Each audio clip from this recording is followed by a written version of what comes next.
Pasivaikščiojimai po adventinę Klaipėdą su broliais pranciškonais Benediktu ir Astijumi.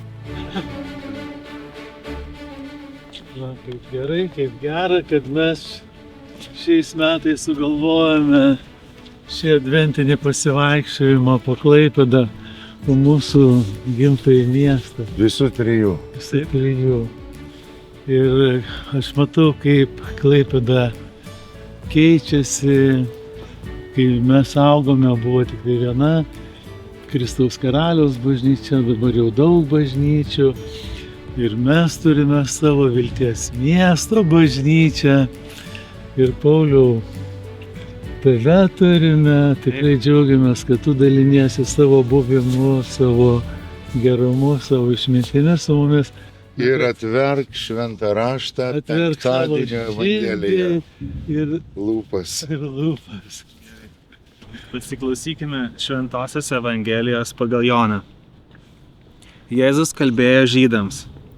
Jūs buvote nusiuntę pasiuntinius pas Joną ir jis paliudijo tiesą. Aš nesigrebiu žmogaus liudijimo, bet šitai kalbu tam, kad jūs būtumėte išgelbėti. Jonas buvo degantis ir spindintis žiburys, tačiau jūs panorėjote tik valandėlę jo šviesa pasidžiaugti. Aš turiu aukštesnį liudijimą negu Joną. Tie darbai, kuriuos man skyrė nuveikti tėvas, patys darbai, kuriuos aš darau, liudija apie mane ir tai, kad mane yra siuntęs tėvas. Girdėjote viešpaties žodį. Šlovė tau, Kristau. jo, atversk. Ir tie darbai liudija apie mane. Ne žodžiai, ne fantazijos, bet darbai. Ir kokius darbus Jėzus atliko. Jis tikrai davė mums stimulą, malonę kurti Dievo karalystę. Ne apie ją kalbėti, nebūti pasyviais,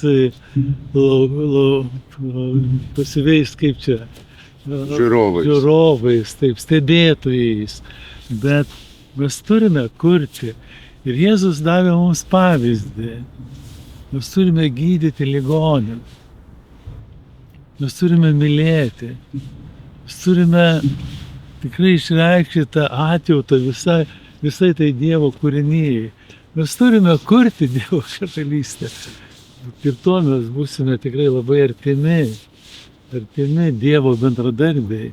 Jo, šios dienos žodis ir kartais kai kurie mūsų broliai užsiciklina, kad mes tikėjime esame išgelbėti. Čia niekas klausimų nekelia. Tu įtikėjai ir tavo gyvenimas pasikeitė, bet tikėjimas be darbų yra miręs. Tai yra svarbiausia. Ir Jėzus kalba apie darbus. Jonas Krikštytojas, ar matai, ką aš darau? Tai čia, ką tai reiškia tikėjimas. Tikėti tu gali ir nieko nedaryti ir būti toje dvasingumo apgaulėje. Todėl kiekvienas krikščionis, ypatingai savo darbais, todėl ir mes sakome šventųjų bendruomenė. Minėjai vakar ar užvakar apie motiną Teresę. Tai jos buvo tikėjimo darbai. Kiekvieną mažutėlį priglausti, alkaną pamaitinti, nemokančiam patarti. Ir tai aš manyčiau ir šiandienė mūsų visuomenė, visa šita mūsų bendruomenė, tikrai kiek daug gražių yra bažnyčių, bendruomenės, kurios stengiasi šitame mieste palaikyti gyvybę.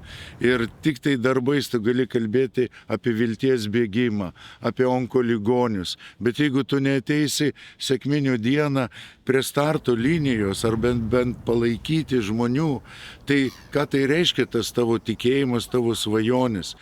Jeigu tu darbais nepaliudiji, pavyzdžiui, sergančiam žmogui, kai susirenka 10 000 klaipėdiečių ir iš visos Lietuvos žmonių, jie kaip tiek parodo savo bėgimu, savo darbu, kad vis dėlto mes esam su tavimi, o ne paprastais plepalais. Ir todėl iš tikrųjų Kristus ir šiandien ir per Joną Krikštytoją ir per evangelistą Joną mums sako, darbais parodykime. Ir aš galvoju, jeigu mes mylime Klaipėdą, mylime šitą kraštą, savo darbais turime atstatyti Švento Jono bažnyčia. Tai bus didžiausias darbas šitame istorijos laikmetyje. Tikrai plepalų netrūksta ir ypatingai apie Dievą. Mes tai kalbame apie Dievą, bet kad kalbėtume su Dievu ir kad panirtume į tą dievišką misiją, iš tikrųjų mūsų yra dar nedaug. Darbais liudykime. Nu kaip ir pirmadienio evangelijoje, ar kokio čia tie du sūnus. Sako, nueisiu. O tas antras apmąstė, tėvo žodį apmąstė ir tada atliko darbą. Ir viskas aišku, kas įvykdė tėvo valią. Tas, kuris priėmė Dievo žodį ir atliko darbą. Viskas. Taigi mes savo kasdienybėje tikėjimą liudijame gailestingumo ir meilės darbais. Tebūnie jūsų ir mūsų dienos pilnos meilės ir gailesčio. Amen. Būkite palaiminti. Žygiais, o ne žodžiais. Mes tėvynę mylim. Pasivaikščiojimai po adventinę Klaipėdą su broliais pranciškonais Benediktu ir Astijumi.